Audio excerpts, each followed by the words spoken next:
Okay,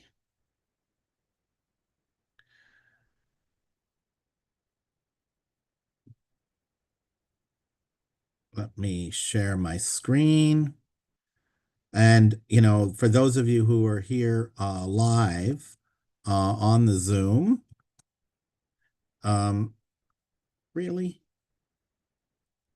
For those of you here live on the Zoom, it would really be great if you can uh, engage and participate just by unmuting and asking questions. That would be great. I usually teach this class in front of a live audience, so it's unusual just doing it online. Takes me back to the COVID days. Anyway, we're going to talk today about working with lenders. And here are some of the things I want to go over. First, how do you choose your lender partner? What are some of the things you should think about? And why do we care? Like, if our buyer has their own lender, why not just let them use that person? Why would we make an advocate for them to work with a different person? So we're going to talk about that.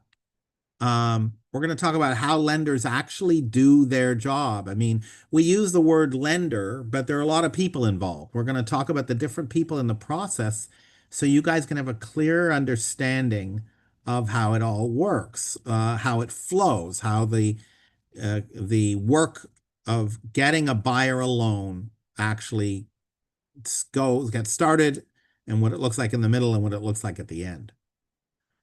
Then I want to talk about how us real estate agents interact with our lender partners. I want to talk about the different types of lender partners there are and talk about the three main ways that we get financing for our buyers to buy homes and the strengths and weaknesses of each of those ways. And then I want to talk about questions you might want to ask your lender partners. And of course, there'll be some time at the end if you have any questions that I haven't covered. I hope that sounds okay for you guys. So,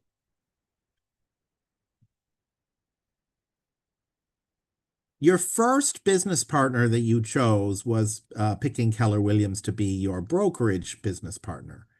The second most important business partner is going to be your lender.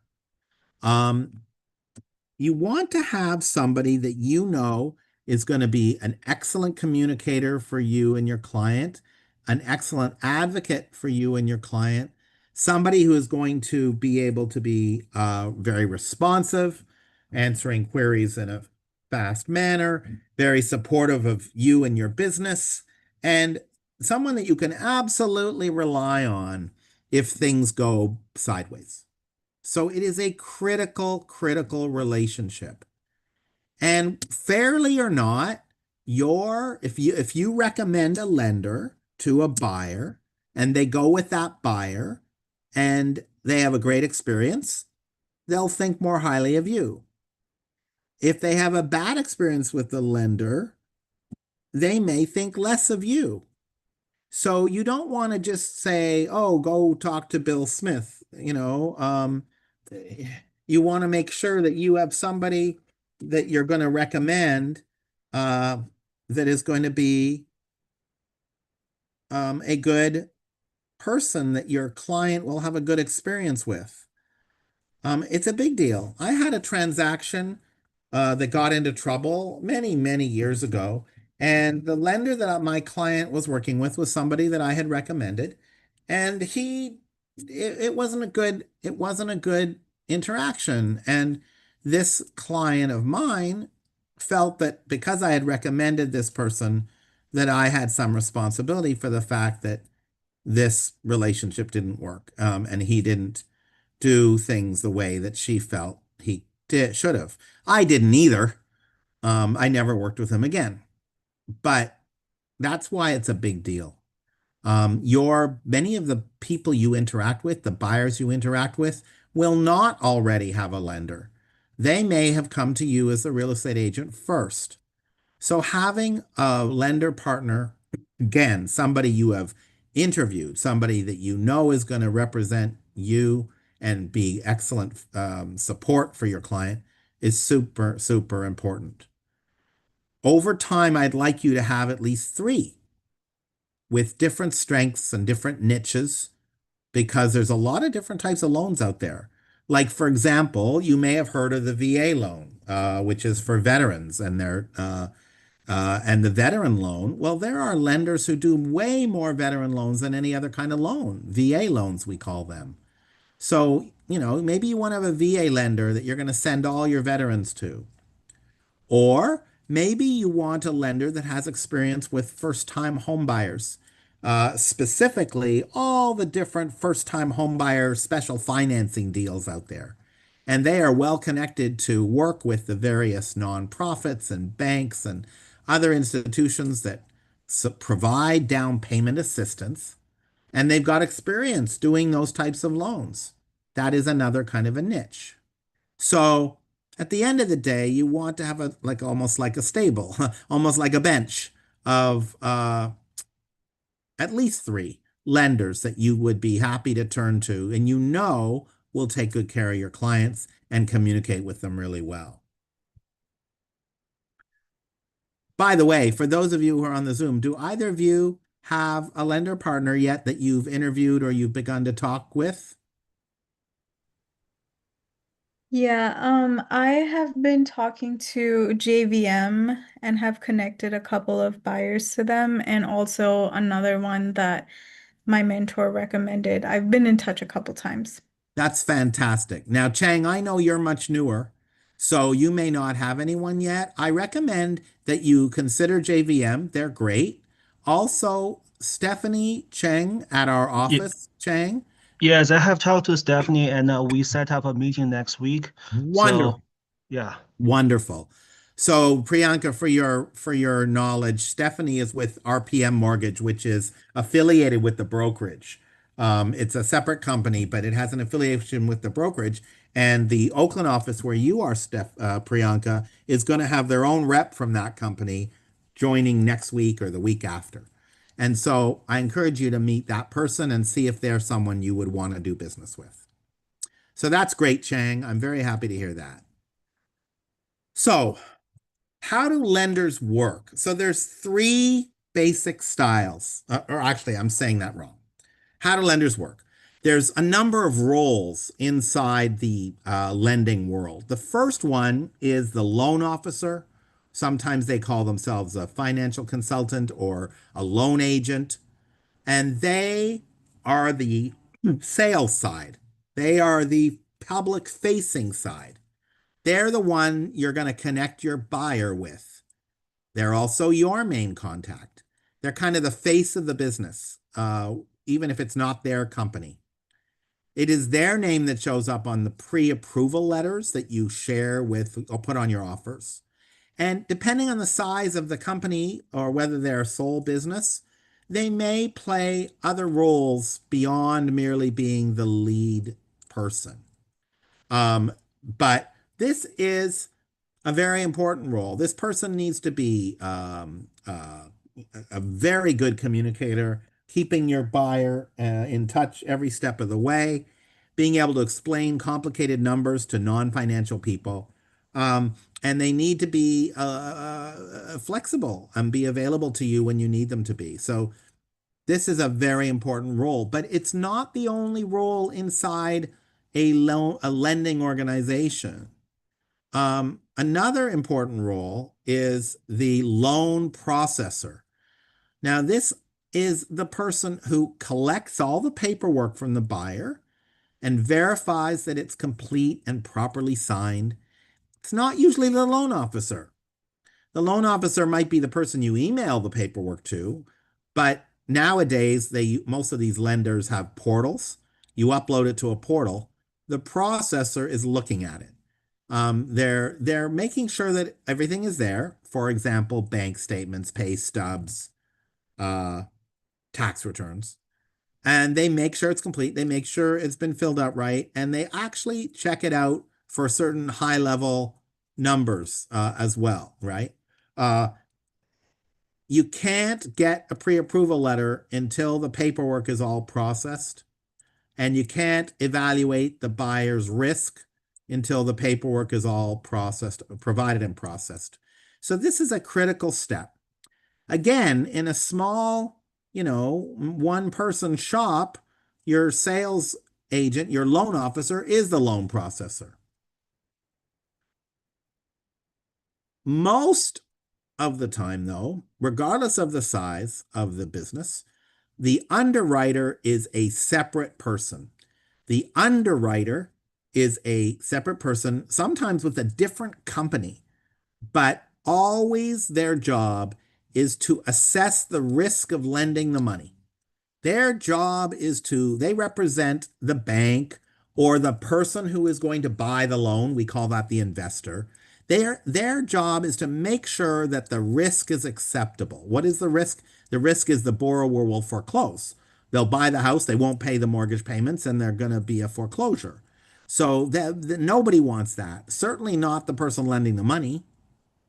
So you hire these people called underwriters to make sure that the level of risk is acceptable. There's no such thing as zero risk. Anyone could lose their job. But based on the information at hand, the underwriter's job is to determine if the risk is acceptable. And it's a moving target because what is acceptable for one bank might not be acceptable for another bank. So what the underwriter does is they study the loan paperwork and they verify the buyer's financial situation, and that the financial situation sort of fits inside the box. There's technical criteria. One of the factors is how much debt do they have as a percentage of income. As long as the person's debt for housing and non-housing is lower than the limit that is the technical criteria, then that one risk element is satisfied, right? So it's complicated because there's 20, 30, 40 different elements of risk. And each one has a different relative importance. So the underwriter is going to do a detailed assessment of every document, line by line. What I like to say is that the underwriter will crawl underneath rocks looking for reasons not to give the loan, because their job's on the line if they recommend a loan is not risky, when later the paperwork shows that it really was risky. So an underwriter is going to be very conservative and cautious. And our buyers don't like it. The buyers don't like it because they're in the middle of a deal and they keep getting asked for this piece of paper and that piece of paper and this piece of paper and that piece of paper, which they believe they gave already. I gave that when I did my loan application. Well, probably in a different form with a different date and maybe not as up to date as what the underwriter wants. So what we advise the buyers is do whatever the lender asks you to do, because they're putting up more money than you. Even a well-financed buyer usually only puts up 20%. And many buyers are putting in 10% or 5% or 3.5% or even 3% on regular loans. And so if the person who's putting up 97% of the deal asks you for another piece of paper, you should say, yes, sir, here it is. So when you're working with buyers, they really need to understand why the underwriter is being so cautious and do what they're asked to do. There's two levels of underwriter approval. One is what we call prior to docs. And this is before your buyer signs documents at the escrow company on the way to purchasing their home. So normally buyers sign documents 2 or 3 days before they get the keys. There's going to be an approval from the underwriter before those documents get published and sent to the escrow company for signing. Now, there's another level of approval, and that is called prior to funding. And this is conditions and circumstances and documents that, we're going to publish those docs. The buyer can go sign, but we need to have those things done before we put our money in, before the lender puts their money into the deal. So in a case of $1 million property, let's suppose it's a 10% down deal, which means the buyer's putting in $100,000, the lender's putting in $900,000. If there are prior to funding conditions that are not approved, then they won't put the 900,000 in, and that could delay your closing. Any questions about underwriting before I move on? Okay. So another person who works for the lender is the closer, the closer. And so they're working with the underwriter and with your buyer to make sure that all the final loan conditions are being satisfied so that they can give give those approvals and allow docs to be produced or allow the money to go through. What are some of those things? Like, for example, a final proof of employment, a final record of employment that the person still has their job, that sort of thing. Final credit check. So the closer may very well be your loan officer, but many times it is not. Many times it is a separate individual, and all their job is to get the deal across the finish line, working with the underwriter and with the buyer. It is the closer who typically packages and sends the documents that the buyer is going to sign. What escrow does is they hire a mobile notary and they meet the buyer wherever the buyer is. And sometimes the buyer comes to the title company office, the escrow office, but most of the time they send a mobile notary. But before they can send the mobile notary to have the buyer sign all the closing documents, the closer has to send them the loan related paperwork. Because when the buyer signs those closing documents, it's not just loan related paperwork, it's also deed transfer paperwork and property tax paperwork. So if the loan has if the purchase has a loan on it, if the buyer is getting financing, the closer is going to make sure that escrow gets the documents that they need the buyer to sign to get the loan done.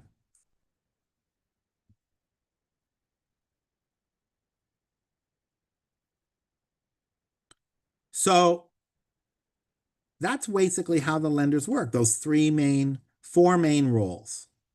So what is our collaborative effort? How do we work with lender partners in our world? So number one, we connect our buyers to them. We are a lead source for lenders. That's why lenders are always trying to get us to hire them to work with, because they know we have buyers, and if we like them as a lender, we will send them the business. So we are a lead source for uh, the lender partners. That's why companies like JVM that Priyanka mentioned offer all kinds of assistive servicing. And that takes me to the second bullet point. They assist us with marketing, lead gen, and offer presentation. So they assist us with marketing by producing flyers, co-branded flyers for our open houses that have the rough monthly payment at the sale price on it. What if I put 10% down? What if I put 20% down? Here's the rough monthly payment.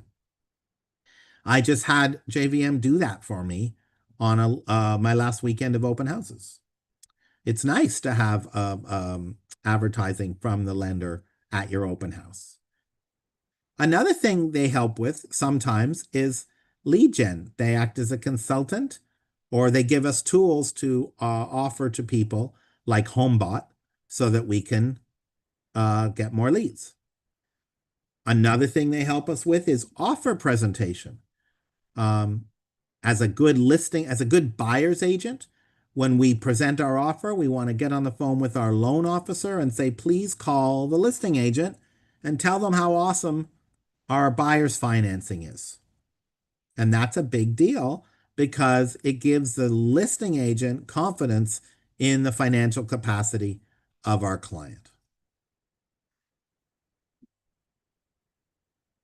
Buyers will rely on our guidance if they don't have a lender. So having a good lender partner to help them with is a plus and makes us look more knowledgeable, more resourceful. And we are not the lender, so they can get us as like a second set of eyes and ears and thought for their lender if they're picking their lender.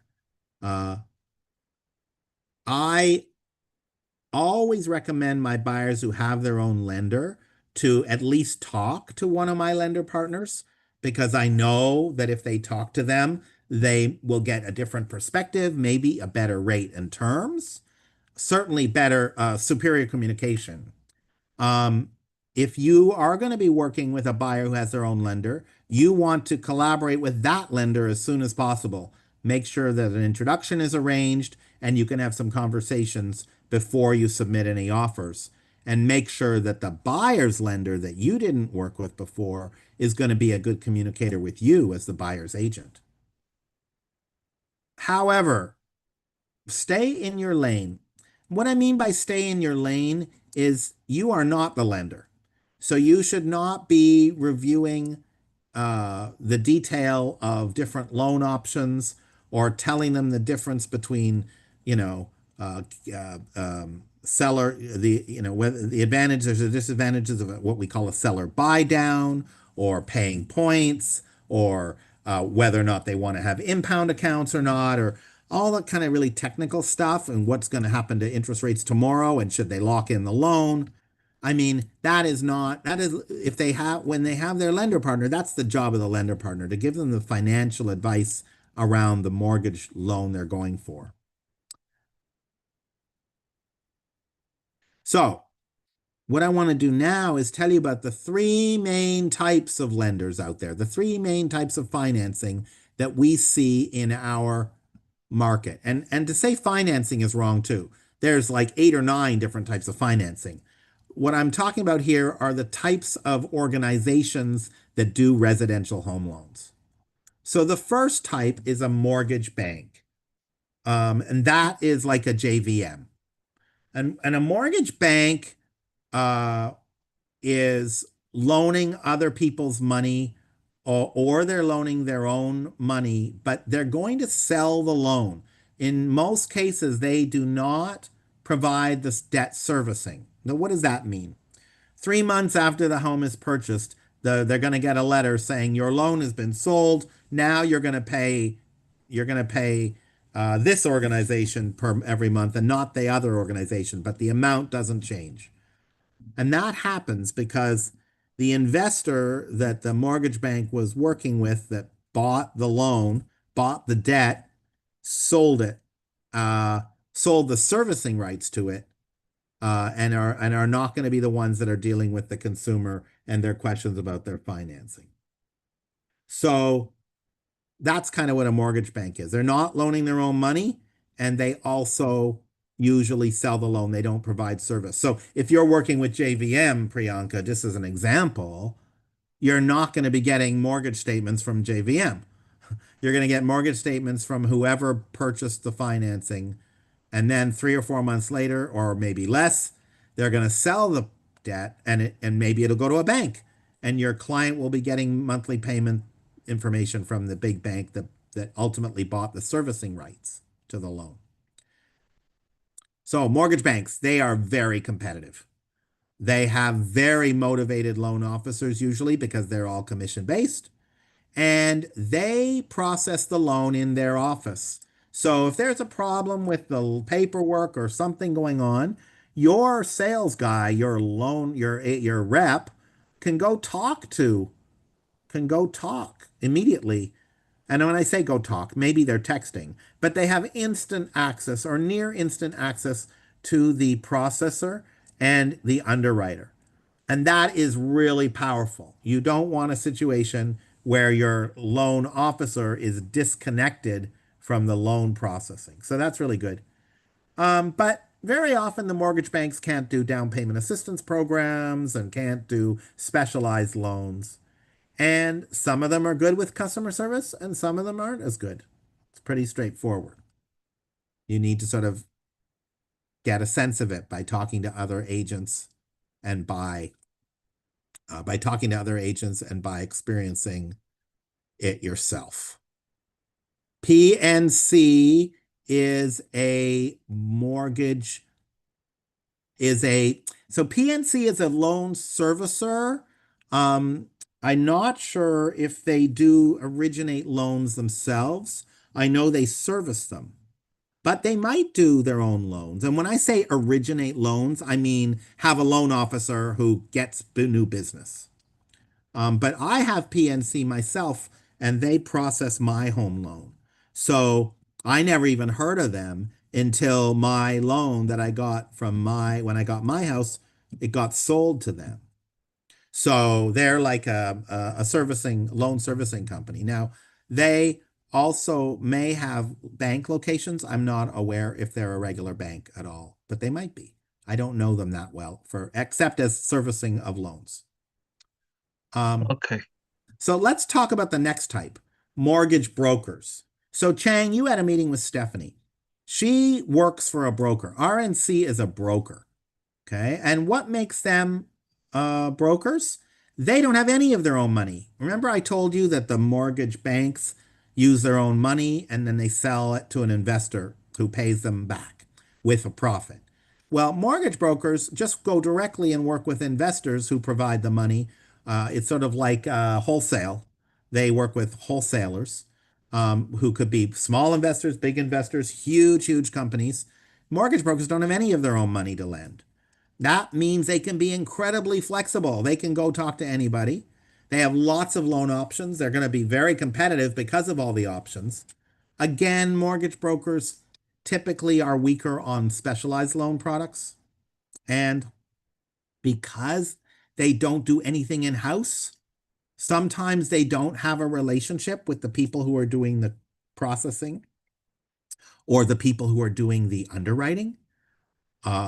And so they lose control, and it's kind of like a black box. They file the loan and hope for the best, right? So there are really good mortgage brokers out there who do a lot of the management in-house. So you can have like a hybrid where they actually do their own processing, but many don't. So you want to ask them. You don't want to work with a loan officer who cannot tell you what's going on at every step of the way. Oops, we missed one.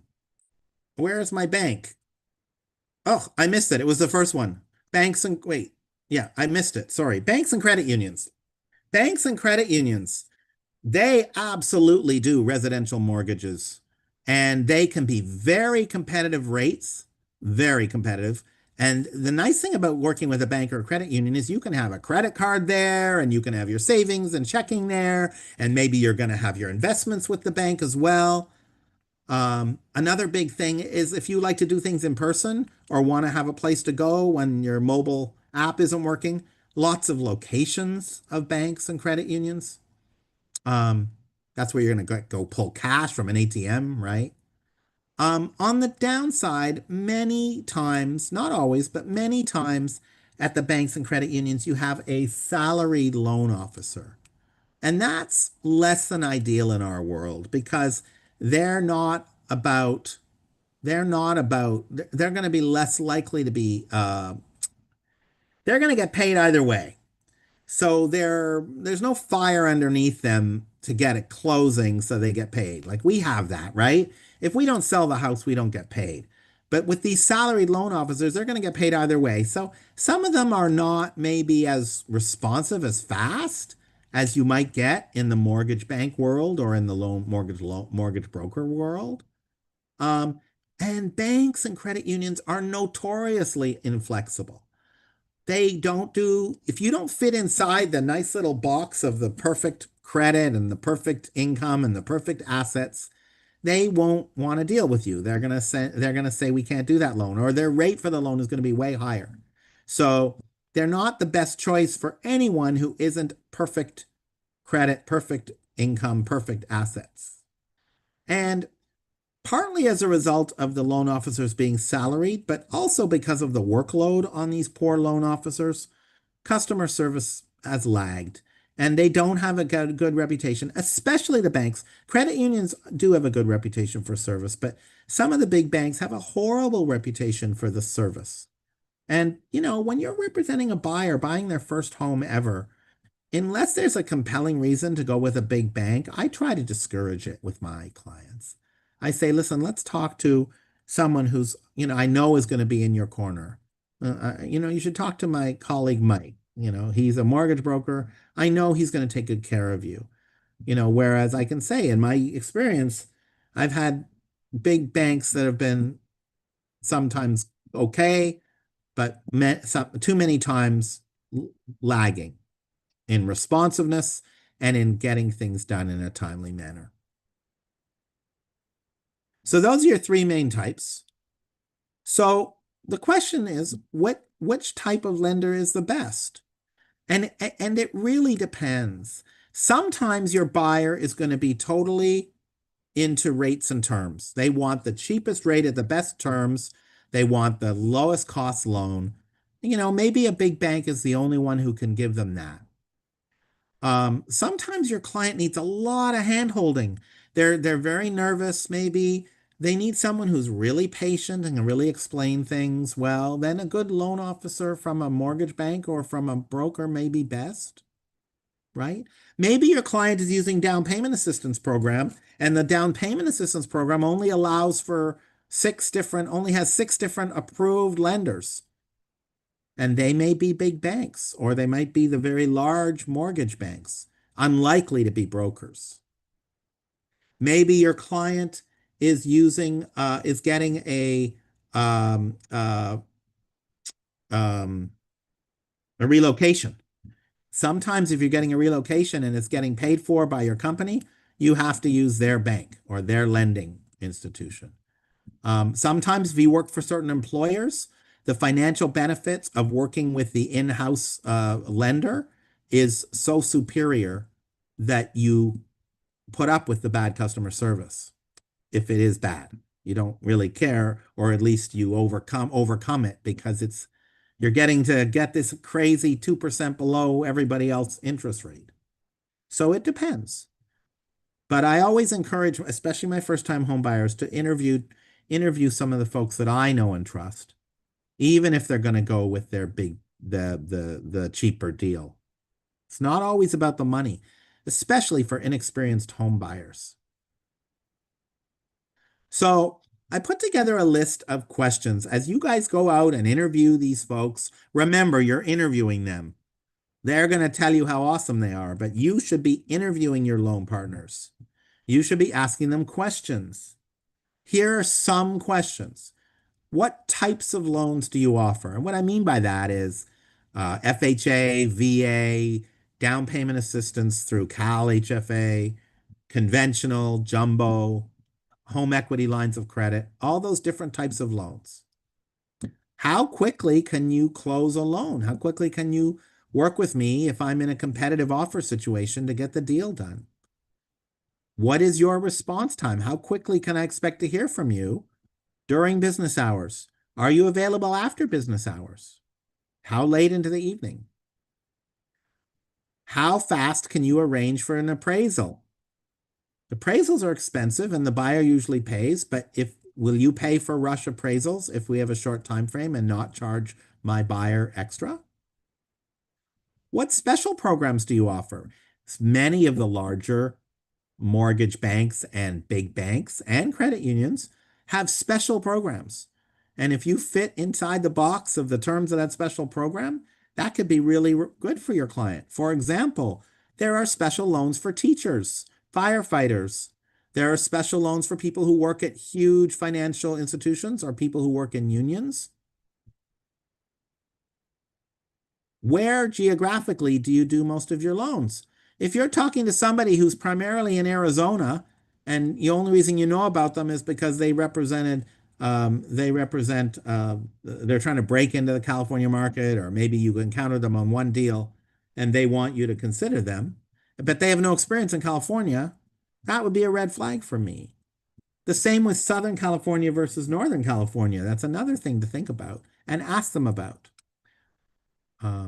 How will you help to educate my client? I want to know if they're going to be a collaborator with me, or they're just going to be crunching the numbers for the loan and not really be interested in helping my client to really understand what's going on. There's a lot of people competing for your business. So what makes you different? What makes you different? Why should I use JVM versus using any of the other, I mean, there's so many, and any of the other mortgage banks. Why should I use RPM instead of using a mortgage bank? Why should I work with Stephanie at RPM over somebody at a different mortgage broker or going to the bank? Are there any red flags about the buyer? So, especially when you're starting a relationship with the lender partner and the buyer brought them, you want to know that your buyer isn't going to have, there isn't going to be what are the potential surprises, right? Where are you worried, Mr. Lender, about this buyer running into problems when they get going with this loan? And then what will you do to help me grow my business? And some of the lenders have great answers to that question, like JVM. They're very big on that. And some of them don't really have a good answer to that. They're not really, they're there to do loans. They're not really there to help you grow your business as a realtor. But wouldn't it be great if you had a lender partner who did that? You'd again send them more business, wouldn't you? So that is another variable that I encourage people to think about. So that's more or less the material I wanted to cover today. Are there any other questions? I see something in the chat here. The question is, so generally speaking, for the rate perspective only, bank and credit union is better than mortgage bank, is better than mortgage broker. No, not necessarily. You can't make that generalization. It is true that for somebody who has really good credit already and a clean, lot of reserve money, that the banks will be competitive with them because the banks will be competitive. But if there's anything slightly unusual about the person's loan profile, then the banks may be far less competitive. So it's not as simple as saying is one is typically better than the other. I think that your buyers should absolutely shop around on price and terms, but I also tell first-time home buyers not to get hung up on price and terms. Yes, an eighth of a point is money that will matter over 30 years of paying the mortgage. But it's more important when you're buying your first home to have someone you can rely on to actually get the deal done. And you're going to refinance long before you get to 30 years in most cases. Very few people keep a mortgage for 30 years. So I really want my clients to be thinking big picture. Let's have a lender that will do the job. And the best mortgage brokers and mortgage banks will often match a non-special program best quote. So, sometimes they can't. I mean, there used to be a bank called First Republic. Some of you might remember First Republic, and they had incredibly aggressive mortgages, interest rates, and no one else could compete with the interest rates they were offering on their mortgages at that time. And they're now gone. They went bankrupt. So there's something to that too. But it's not, it's about price and terms. I'm not trying to say your buyer shouldn't be getting the best rate and terms possible, but it must be accompanied by very strong customer service and handholding for purchases. This is why I never recommend online banks at this time, because it's been my experience that the digital banks, the online banks, are really tricky when there's any kind of problem in the deal for purchase money. We call it purchase money. But they're okay for refis. They're okay for someone who's done this 10 times before and knows the ins and outs of their own financial situation. But I think it's wrong to encourage a buyer who has never bought a home before, who may have trouble with numbers and not be very good managing their own personal budget, to an online only big financial institution. It's much better for you and your relationship with your buyer to have them having another person holding their hand during this very stressful time and transaction. And that would be your loan officer that you're going to refer them to.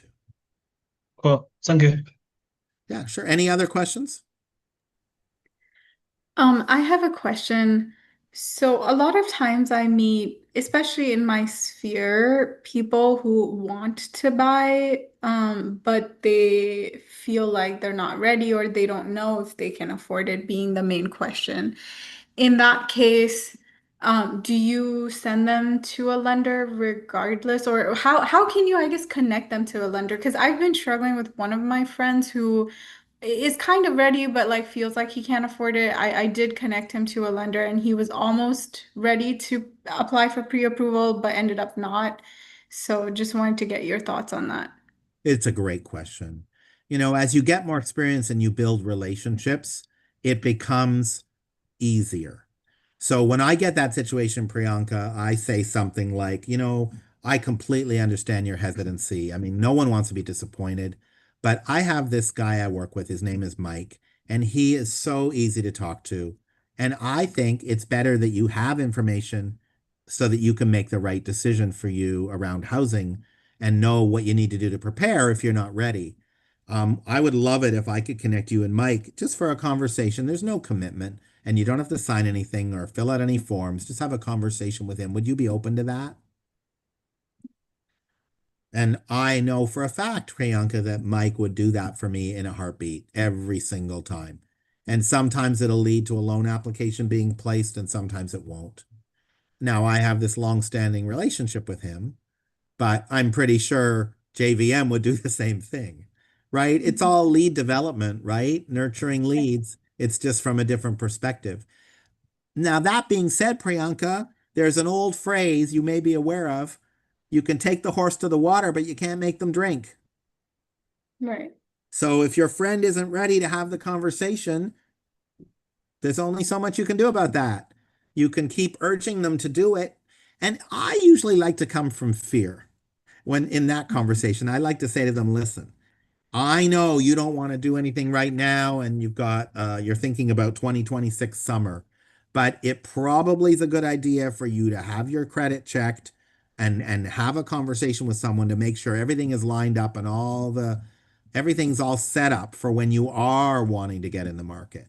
Because Mhm. I've had buyers in the past who've been really disappointed that they're getting ready to go. They call the lender and the lender says, well, you have this old collection item from 20 years ago on your credit report that you need to fix, or there's this medical thing, or, you know, your income, you know, is too low, or you don't have enough money saved up, or you're not, um, you've got too many debts. That's another very common one. You have too much debt. If you started 6, 8 months earlier, Mhm. you could clear up the debt problem. You could find a way to afford to get more income, maybe get a new job. You could do all kinds of things, maybe find a co-borrower. But Mhm. if you just assume everything's going to be fine, you're just asking, is this prudent to do the research, right? So that's the way I like to approach it with people. Makes sense. Thank you. Any other questions, guys? These are great questions. Thank you. I appreciate you being here and asking questions in real time with me. So this QR code, if you're interested for a copy of this presentation, the PowerPoint, I'm happy to share it with you. You just need to take a picture of this QR code and fill out the form. It's a very short little 3 or 4 questions. And then I'm happy to send you the presentation. And that's true if you're watching this later online, anytime, just fill in this QR code and I can get you the presentation. All right, guys, that's all I got. Thank you so much for spending some time with me talking about lenders. I'll Thank you. see you guys soon.